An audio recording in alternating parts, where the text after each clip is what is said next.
ধর্ষণ বিরোধী পদযাত্রা সংক্রান্তে প্রকাশিত ছবি সম্পর্কে পুলিশের বক্তব্য। আজ বুধবার 12 মার্চ 2025 বিভিন্ন সংবাদপত্রে ধর্ষণ বিরোধী পদযাত্রায় পুলিশের বাধা সংক্রান্ত প্রকাশিত ছবির প্রতি পুলিশ হেডকোয়ার্টার্সের মনোযোগ আকৃষ্ট হয়েছে।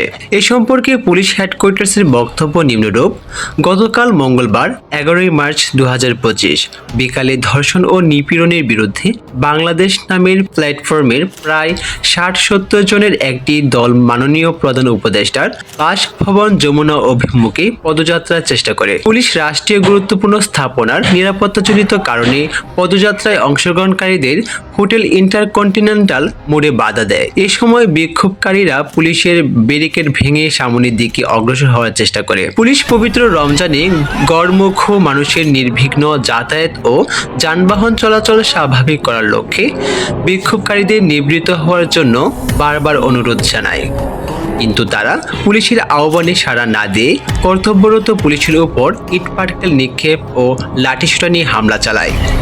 তাদের অতর্কিত হামলায় ডিএমপির রমনা জোনের সহকারী কমিশনার গুরুতর আহত হন। এছাড়া হামলাকারীদের আঘাতে রমনা বিভাগের উপ পুলিশ কমিশনার সহ 5 জন পুলিশ সদস্য আহত হয়েছেন। ঘটনার ভিডিও চিত্র দেখলে পরিষ্কার হয় যে উত্তেজিত মিছিলকারীরা পুলিশের উপর আক্রমণ করার পর তাদের প্রতিহত করে, কিন্তু প্রকাশিত ছবিতে এই সত্যটি আড়াল করা হয়েছে। প্রকৃত ঘটনাকে আড়াল করে এরূপ খণ্ডিত সংবাদ ও ছবি প্রকাশ কোনোভাবেই প্রত্যাশিত নয়। পুলিশ হেডকোয়ার্টার্স গণমাধ্যমের দায়িত্বশীল আচরণ প্রত্যাশা করে।